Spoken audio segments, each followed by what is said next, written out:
Welcome back, 18!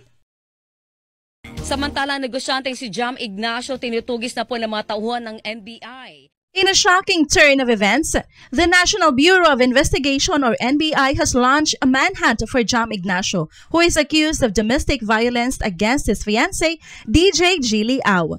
The incident reportedly took place inside a car, leaving Jelly with severe injuries including a swollen eye, busted lips, and multiple cuts and bruises. Jelly has formally filed a complaint with the NBI, prompting the agency to take swift action. The NBI is handling this case due to its specialized division for addressing violence against women and children.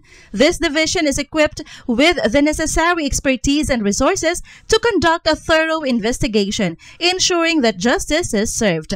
While local police departments typically handle such cases, the NBI's involvement underscores the severity and complexity of the allegations against Ignacio.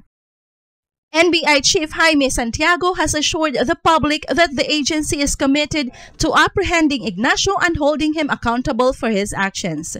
The NBI urges anyone with information on Ignacio's whereabouts to come forward and assist in the investigation.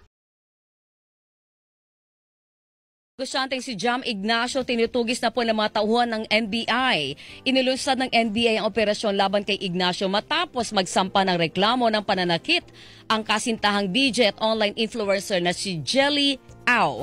Hindi naman nagbigay ng iba pang impormasyon ang NBI sa naging salaysay ng complainant. Pero batay sa mga naunang ulat, binugbog ni Ignacio ang kasintahan dahil daw po yan sa selos.